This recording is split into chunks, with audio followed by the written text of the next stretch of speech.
All right, ladies and gentlemen, here we are. We are live for the Provoke Coach podcast. As you know, we are here to provoke positive change in people, and then, of course, your peak performance as well. I started this podcast to really kind of explain, really what it takes to be a peak performer, what it takes to be a successful, performing individual in this game that we call life. And I follow and I'm very selective of who I bring on my podcast. So I have with me a very special guest, somebody that we've been connected for, wow, 20 years. That's going to age us, or if not more.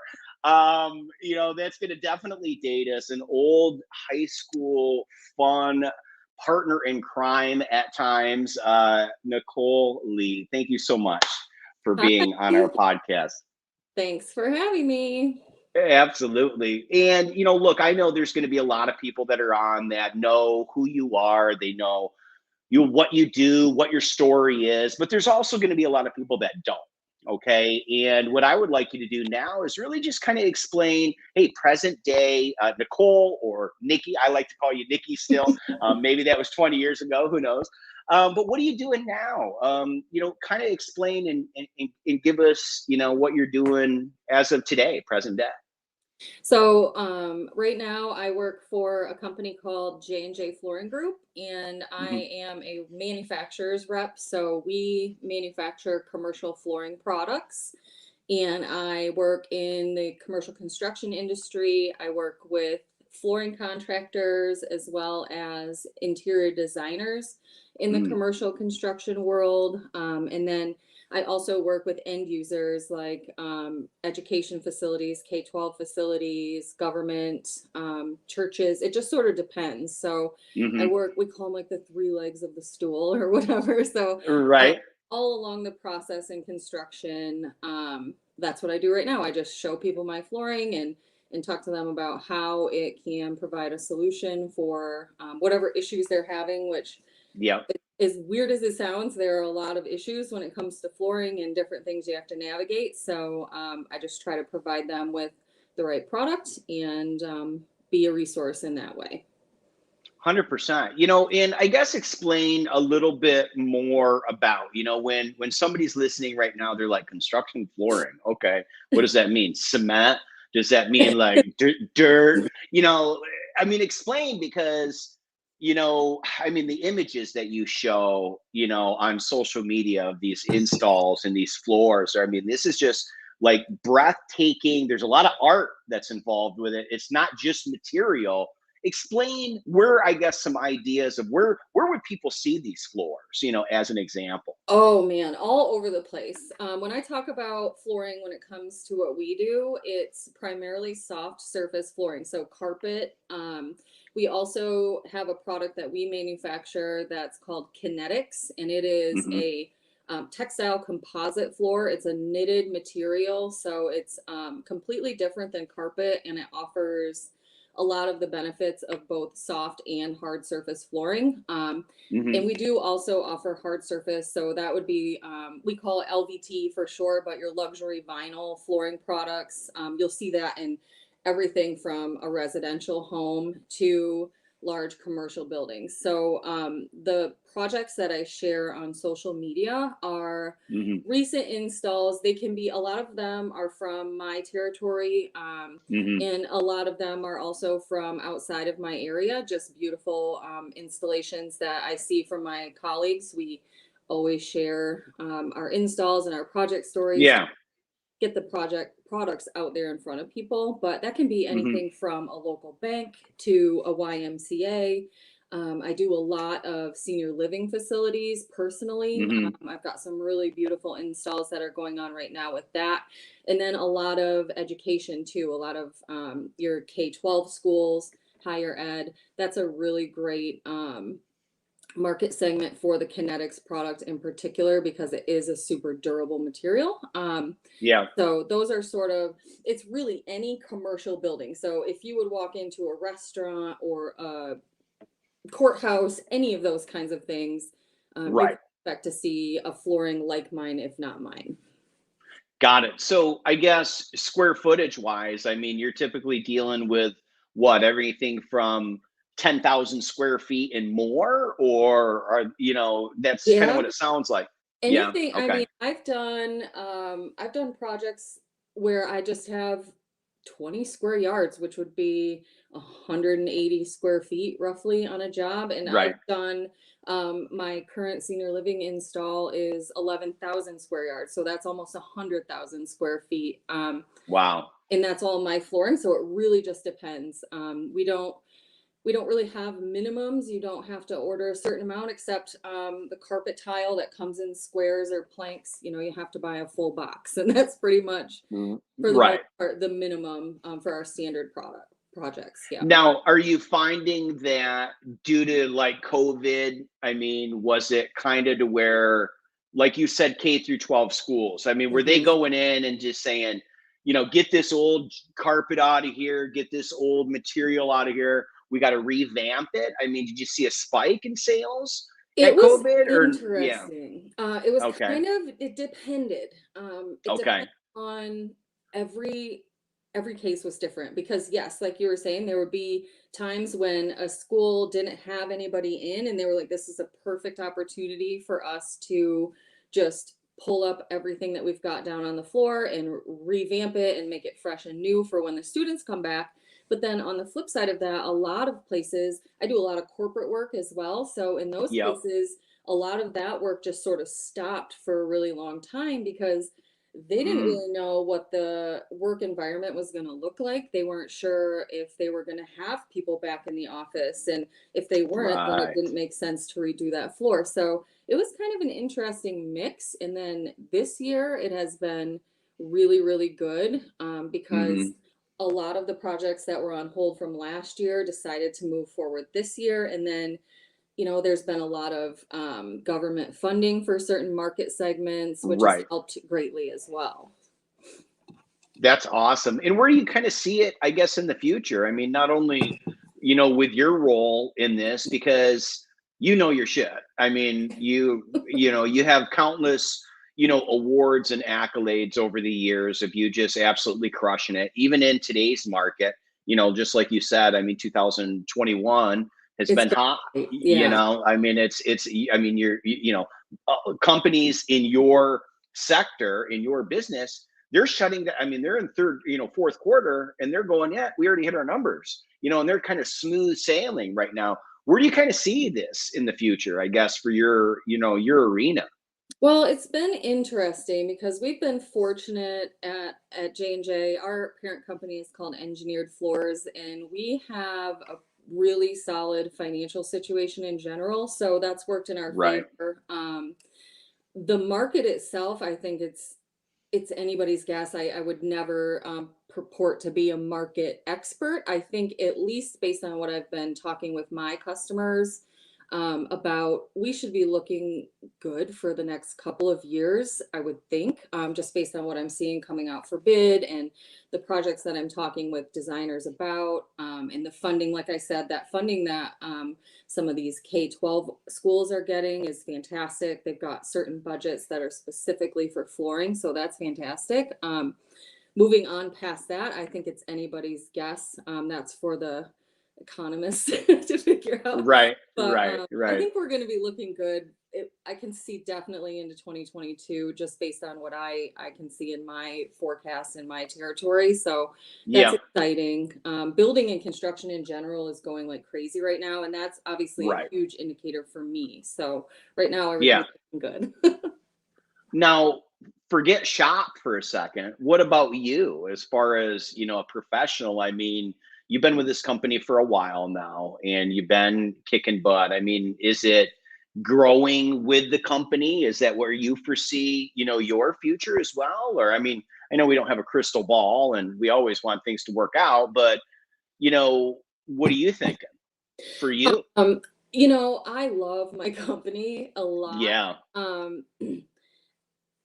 I gained even more respect for my company just over the last year and a half. sure. Um, how we've been able to navigate through the COVID situation and how they've treated us as employees throughout that.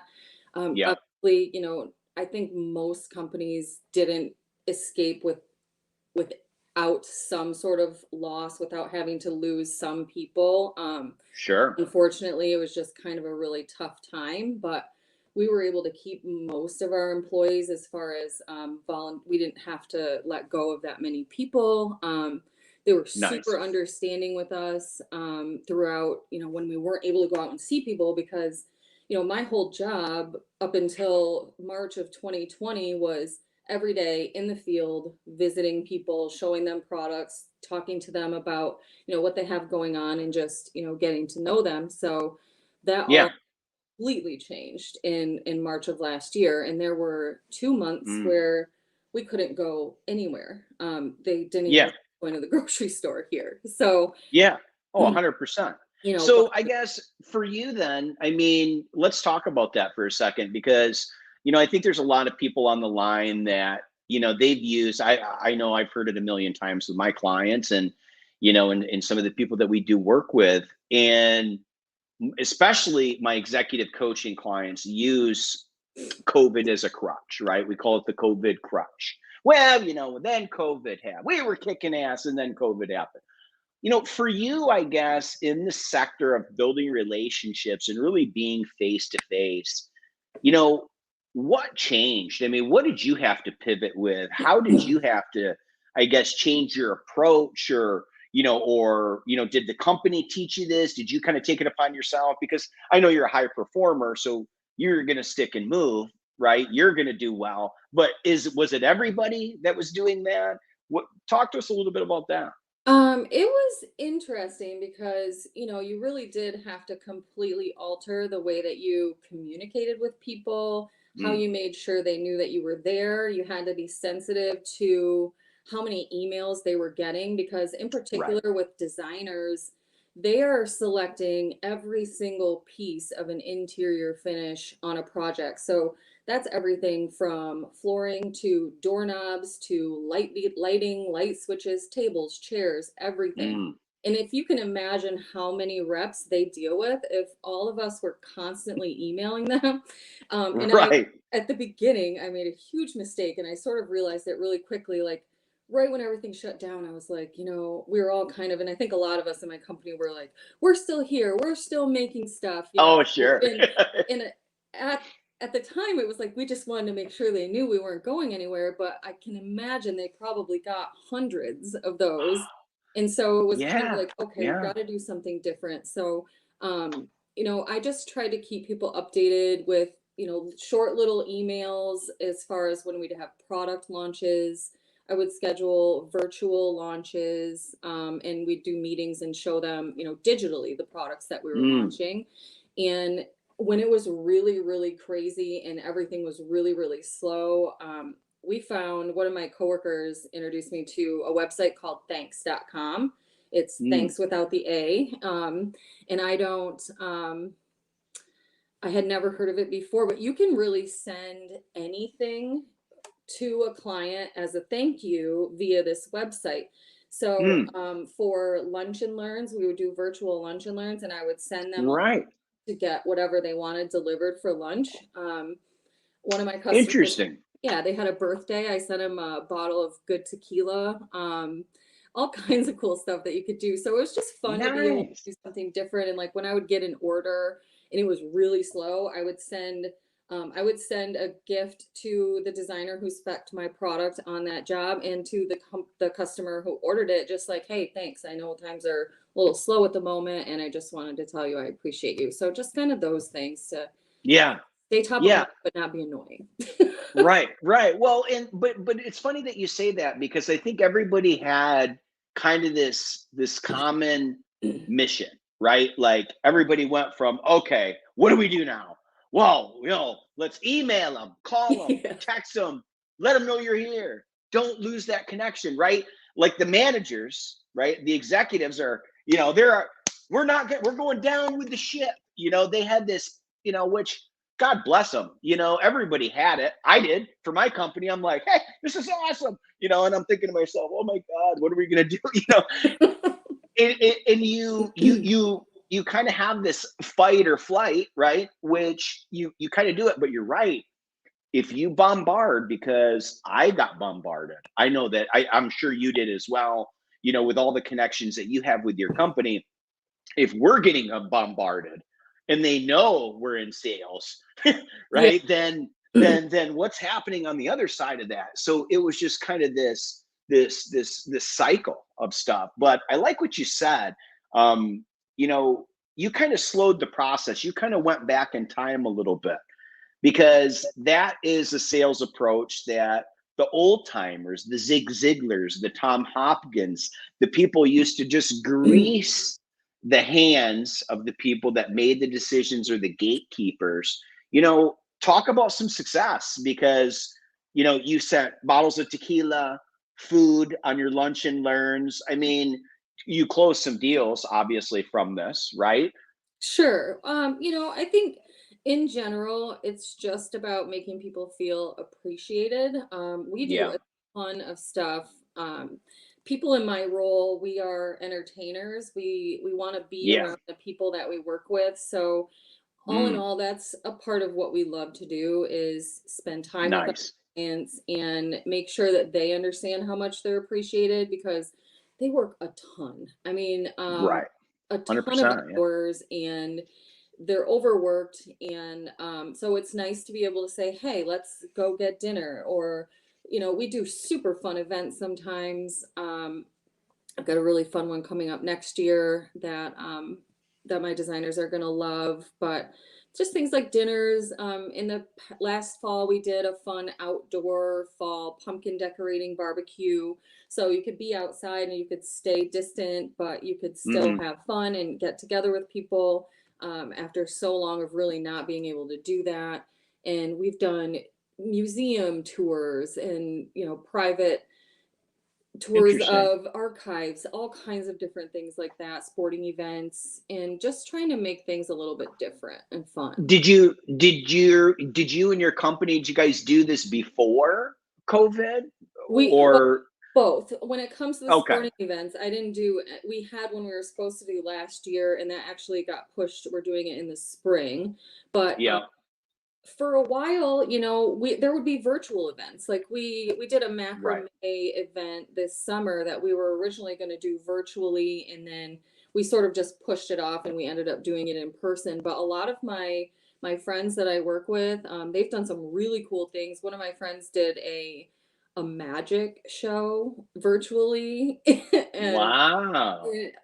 just fun things where you could get a package to someone, either drop it off at their door or mail it to them, and then they're able to enjoy it without being close to anyone, but still have something fun and still sort of have a sense of community and gather with each other without actually being close. So that was a lot of the COVID stuff. And then, Yeah, sure. at the end of last year, some people were more comfortable getting together. This year we did a fun aerial yoga thing where it was all masks and but you would do fun, things with the silks, and that was a good time. Just unique Nice. things that people don't normally do all the time. So it's kind of fun. Well, and that's what people remember, right? Like, it sounds like your company's culture really is that building a relationship with the clients, building a relationship with the designers and the contractors, and making it to where they really don't want to go to anybody else, because I'm sure that they compare, right? And I'm sure that, hey, there's other companies like yours out there that maybe are kind of, bland, or they don't really do any of this, cool stuff. Who would you go with? Like, I'll pay more money to have a better experience with somebody to do cool stuff. And it might, I mean, a bottle of tequila, okay, anybody can go get that. It's the gesture. It's the gesture, though, that's very, very powerful. Like, And whenever it you is receive a interesting. gift, yeah, Like, this industry is very much about that. So most reps that are in my position, they will be out entertaining. It's a part of okay, what we do. So it's not super unique to us, but it's about, uh, what we do that might be different from somebody else in that realm, or just having the yeah, opportunity to get to know people better. So for me, it's more like I used to be super nervous to do those. Like I would have a dinner scheduled and I would be super anxious and just because I didn't know them well. It was when I first started. right, you go out to a dinner with a group of people that you don't know very well, it can be a little bit intimidating. So you just sort of Yeah. go do it and then get over it. And then the more I did it, the more I realized that there was no reason to be anxious because it always ended up being fun. So Yeah. just stopped getting anxious. I got to know, my clients really well, and I love spending time with them. They're fun and funny, and they have great ideas, and I always find a cute outfit that I want to get. Right. so, There you go. so it works Well, out. well, and if you can have fun, and I mean, that's really what it is all about, because sales is about building relationships. People buy from people they like and trust. And what a better opportunity than, you're right, like, and it's not just about whining and dining and showing off. It's really about breaking bread. Like, I Yeah. remember, I mean, just, really, I mean, let's go back to the college days. Like, when we all hung out, we went to go eat, we went to go break bread. That's what we did, a couple of Hmm. drinks maybe as well, and a lot of fun. You. But you do that together, right? Like, I mean, like, we used to get together and, like, all cook, one Yeah. night on a Thursday or something. Not very good, at least not me at that time. But those are camaraderie type things that are really missing in business. I know a Yeah. lot of my clients, they're like, oh, why would I do that? And I'm like, you don't want to send a $10 Starbucks card. Oh, okay. Like, come on, like, how hard is that, right? Like, you Yeah. know, That's kind of it, like the baseline. yeah, the basic, right? Like, you got to get through the gatekeeper. Yeah. Well, I guess let's go back in time a little bit, because where did all this come from? Because you got all sorts of awards and sales, and with this company, and you're totally kicking ass, taking names. Was it always like this? I mean, talk to us, I guess, about the beginning. Where did you come from? Where did you grow up? Who was in sales that influenced you to do this, if anybody? I Um, it's really weird. I got into sales accidentally, honestly. I grew up in Holt. I went to Holt High School, graduated in 96, and mhm. went on. I actually joined the Navy when I graduated from high school. My whole life goal was to be a JAG officer in the Navy, and I had pre-existing asthma. Long story short, when I was diagnosed, it was called something other than asthma. It was called reactive airway disease. That's what they told me. So when I was in boot camp, I was having trouble running, and so I went to the med station, and they asked me, do you have any pre-existing lung diagnosis? And I said, yes, I have reactive airway disease. And they were like, well, that's asthma. And you be here because I guess at least at the time, I don't know if it's the same now, but you were not able to join the military with pre-existing asthma.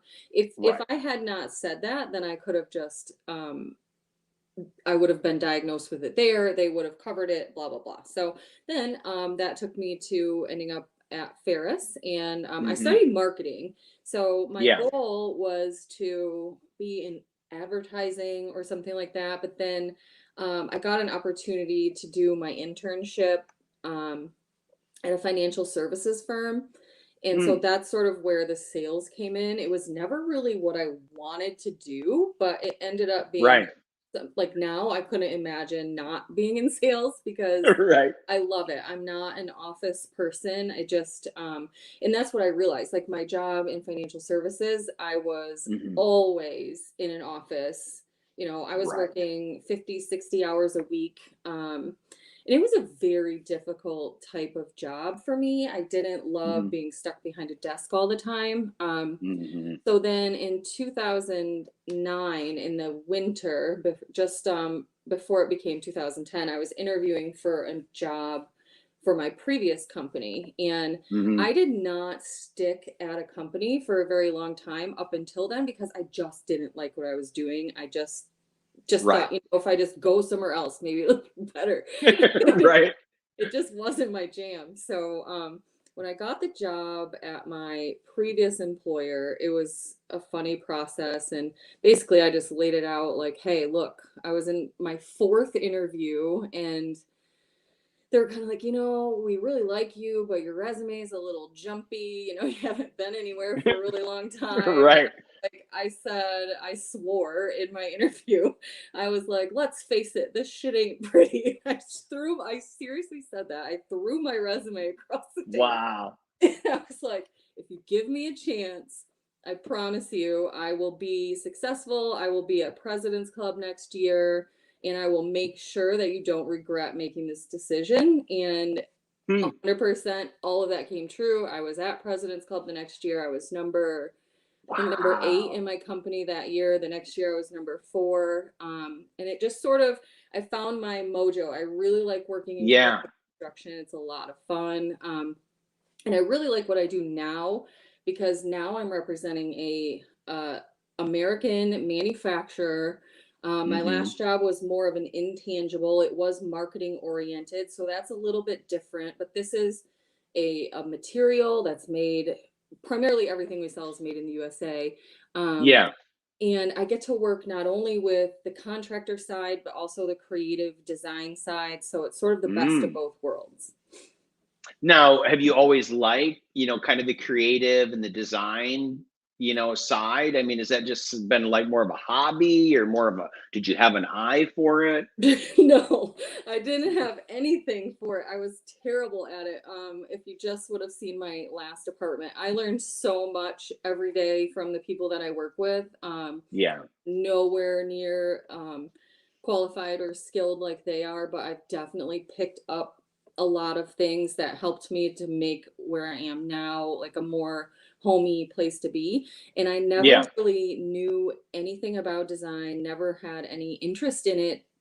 I came to this job with the only thing that really connected from my last job was the fact that it was in commercial construction. Um, Right. and and that sort of helped me, I think, with my boss because I knew a lot of people. Some of my customers from my last job are my customers at this job. Nice. And just as I got into it, it's such an interesting world, and there's so much that goes into making a space beautiful and functional. So it is fun to see that, and it's fun to know, the nitty gritty of the install process and all of those things too. Well, that way you can relate more to the process, right? Like in sales, they say that you really never stop learning about your business, about your product, about your service. And if you do, then there's a problem, right? There Yeah. that like because you can't talk, you can't relate because I'm assuming you get people that really know what they're doing. Like Oh, they've done absolutely. this for 20, 30, 40 years. And if you come at them like like, oh, hey, that'll look pretty, they're going to be like, it's just not functional. Right. Like there's got to be, I would imagine, with this is that there's kind of the best of both worlds, right? Like that's kind of, is that why you like this so much? It is fun to be able to constantly be learning. I have, like you said, I have customers that I work with who have been doing this for decades. And Right. for me to walk in and be like, oh, you're wrong, I mean, that's just not going to work because they Right. aren't most of the time in those cases. And sometimes they are. And if I can show them based on my knowledge, Sure. hey, there is a different way that we can do this, then that's one thing. But they're great resources. I have certain customers that I'll go to and be like, hey, look, what's the story with this? Here's what I'm being told. What do you think? And they'll be like, oh yeah, that's completely accurate. Or they'll be like, well, no, you can get around it in this way. So every Mm. every week there's something that comes up, whether it be a question about how to install a product or will this work in X situation? And I'm going to my boss or my colleagues, or we have a great Right. relations team just like saying, hey, what's the story here? Is this correct or what should I be doing? So yeah, Yeah. fun to learn. Well, and then you're using your resources, right? Like I think it's important for, it is important for clients. I pick the brains of my clients all the time. They probably get annoyed with me because I'm like, hey, let me ask you a question, now that, and it's fun because I already got the sale, right? So in the sales game, like there's that pressure, right? That's Yeah. gone. Like they've already signed, on the dotted line, but now I get to pick their brain. Well, guess what I'm doing? I'm collecting information for the next opportunity. So that way, when I do speak to a prospective client, right, that I have that ability to do so. Now, let me ask you a couple questions that are kind of not about work, enough about shop, enough about sales. People that are watching are probably like, oh my God, all these people talk about a sales. So you got some other talents. Can you Oh talk goodness. about those? Yes, I know that you got a chance to use your vocal abilities, which was hidden for many years. I never knew any of this. I don't know who did, I didn't but then all of a either, sudden honestly. I'm seeing you. You're in a recording studio. Can you talk to us a little bit about Well, that? that was sort of a gift for my significant other. I Uh, recorded a song for him for his birthday. I recorded for a recital. So I just started singing recently, probably yeah, three and a half years ago. And I decided I thought I could sing, but I wasn't sure.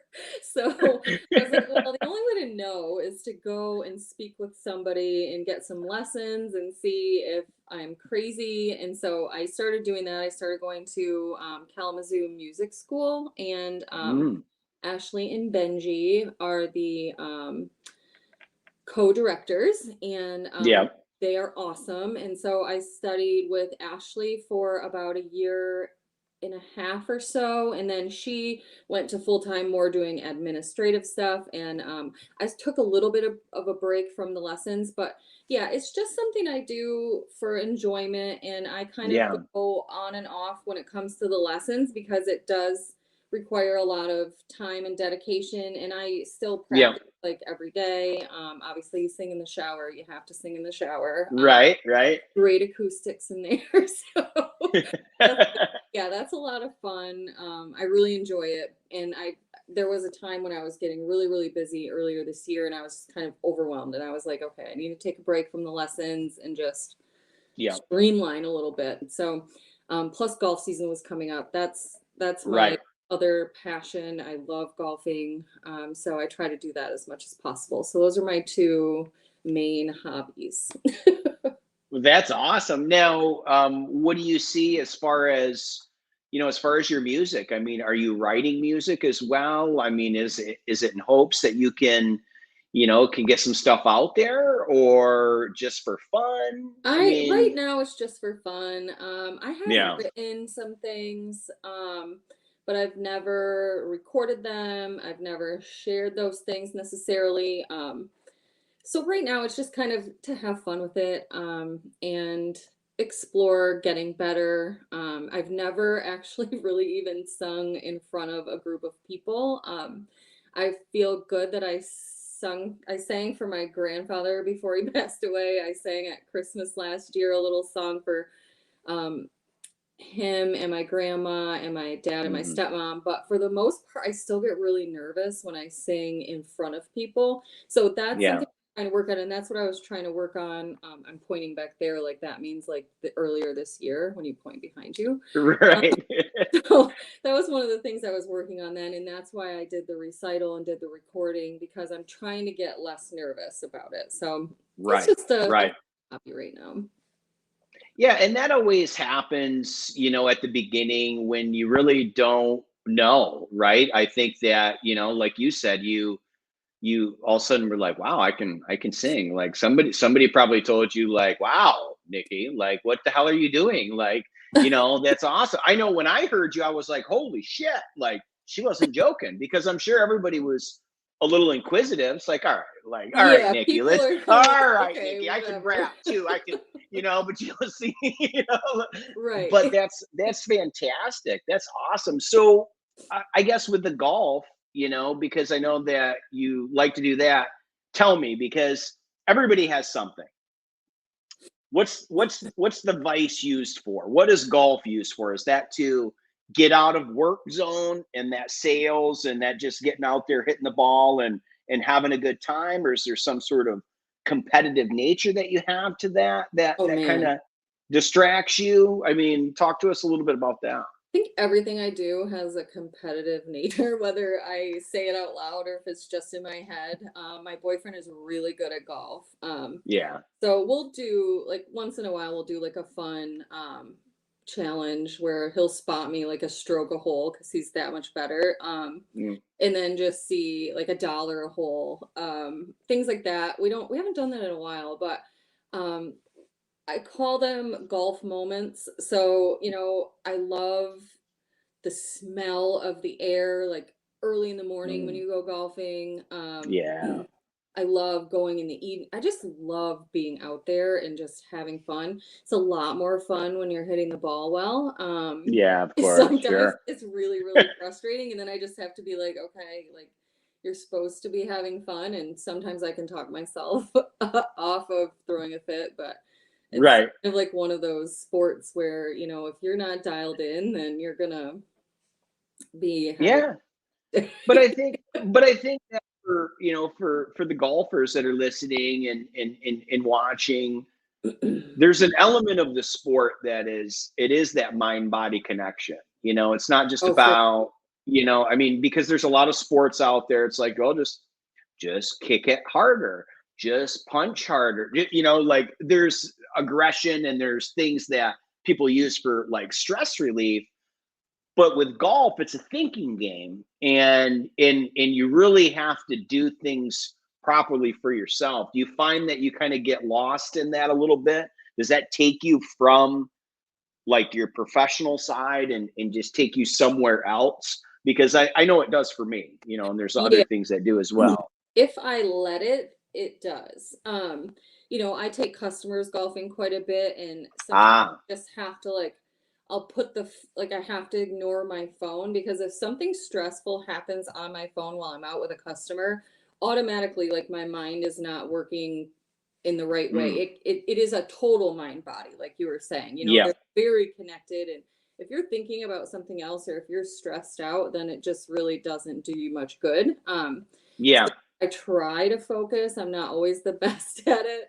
Um, but I try and I love everything about golf. I love that it's really an honorable sport. It's all about, you know, you're you're posting the score that you say you have. Obviously if you're playing in a tournament, you're gonna have somebody kind of keeping an eye on you, but right, most of right. the time you're on your honor and there's nobody there checking you. So it's about that. And I play for bogey. That's my jam. Bogey is my par. I'll say, so Yeah, if I shoot a 88, I was 2 under bogey. yeah. That's how I That's keep awesome. from going insane. Well, I just try to like actually play the game with everybody and not look like a jackass. Like I Yeah, really, but I have to control myself, because I'll get back into baseball swing. I'll get yeah, back into weight training. Like let me just hammer the ball, and there's this mental game that I have to play with myself is less is more, be gentle, use your brain. Like there's yeah. all this psychological Clinton talk that I'm having with myself to be like, calm down, don't look like an asshole. It's 9 o'clock. You shouldn't be having a beer right now. If you do, you might not make it. Like there's all sorts of stuff that's going on. But I think it's important.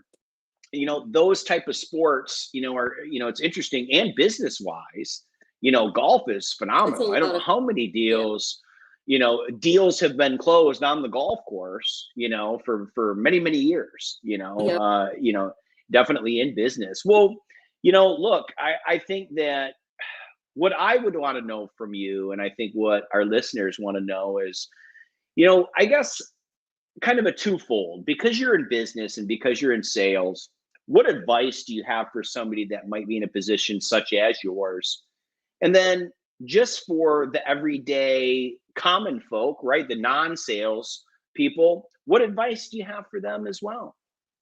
Oh my. Well, when it comes to sales, I do not purport to be an expert. I just try to do my best. I think with anything sales related, you just have to keep trying. You have to, in particular, in a role like mine, you have to be self driven because there's nobody here waiting for me at 8 a.m. to be like, hey, it's time to get your butt out the door. You Right. really have to want to succeed. So you have to have that self-motivating factor and be authentic and just, have other people's best interests at heart. It's not all about you. So that's Right. really where I try to come from. And you have to be goal oriented. That's huge for me. I always am trying to beat myself. It's really not about anybody Mm. else. I'm always trying to be better than I was the year before. And I'm super excited because this year I've done something that I've never done before. And that is, we have three different categories that we sell. We have carpet, we have the kinetics, and then we have the vinyl. And this is the first year that I have hit my forecast in all three of those categories. So, like, I hit my forecast Wow. the majority of the time, but usually, like, you'll have a little bit extra in one and not enough in another. So, this is the Right. first year that I've had a nice, even hit all the legs of the stool, as we say. Nice. So, that's exciting. For the life non-sales stuff, man, I don't know that I'm the best at giving that kind of advice. Like we talked about earlier, it's just all about trying to continue to learn and be better because I am in Yeah. no way the person that is like, oh, I've got all the answers. I'm like truly discovering myself and how to navigate life and how to do it in a more calm way. I'm a pretty uptight individual, so I loosen up a little bit and Right. take everything so seriously and try not to let things stress me out. So that's what my goal is, and I think that probably should be everyone's goal, just to you know focus and have goals, but there's always room for relaxation and breathing and taking care of yourself and bettering yourself. So that's really what I'm trying to do right now. Yeah, 100%. Well, and it's so funny that you said that because I think a lot of people they got a lot to say. Oh yeah, here's some advice for you. Don't do this or don't do that. But I think number one, you realizing that, hey, look, I'm no expert. Like, I mean, I tell people this all the time. Like, I don't know. Sometimes I tell them, I Yeah. don't know. Let's figure it out together. Like, I don't have all the answers, and I think that that's important for people to really hear because you are a peak performer. I mean, you may be you're humbled right now, right? Because we're talking, but you have succeeded extremely well. Are you critical of yourself? Oh, absolutely. I mean, I Yeah. think anyone who wants to excel isn't Yeah. critical of themselves. There are about 4,000 different things that I could do better, I could be better at doing. But at the same time, something that I'm really focused on more this year than ever is being kind to myself where I am Yeah. today, whatever that is. And that's sort of something that a lot of people say, but for me, it's not something that comes easily. So Yeah. I'm really focused on that this year in particular. Just, pardon me, I need a tissue. Yeah. Yeah. Yeah, and high performers are like that. They are, pretty critical and pretty demanding of themselves, and especially because you're, rocking in sales, you're with a great company, you have to be, the catalyst that walks into these businesses in this company, in these companies and do that. So it's easy to be critical, Yeah. on yourself. It really is. So, that's awesome that you're mindful of that, and I know that, over the years, health and fitness, I've seen a big change in you, as far as that's concerned. I know you're just kicking ass with these workouts every Oh, day, I'm you trying. know. It's like, Yeah. just one of those things. It's a work in progress. There are years when Yeah. I'm terrible at it and I don't take care of myself. And then I'm just like, time to get it back because I found it is very much connected to the rest of my happiness. When I am eating Yeah. healthier, working out, it's a lot better in general. So Well, yeah, I mean, because when you're doing things like that, you feel good about it because there's small wins and small accomplishments, which we all need, these boost of not only endorphins and the serotonin, right? All the chemicals that go with it, right? You're just going to feel better. But also it's a mental game, yeah, and especially in sales, you got to have confidence or you won't close anything. yeah, Nobody will listen to you if you're not confident. the only way for you to be confident is to be confident with yourself first, which is, that's pretty powerful. Well, awesome. I mean, look, we could chat all day long about this stuff, and we could have, such a great time, but we're going to have to let everybody else go. I'm going to have you hang around for a minute. Where can they find you? On social media, where's the easiest way to connect with you if people have questions, or they just want to pick your brain about something? The best places would be either LinkedIn, and it's just Nichole with an H. My last name is Lee, Lee, and then on Yeah. Instagram, at JJ_Flooring_Nichole. So those are the two Awesome. places to find me.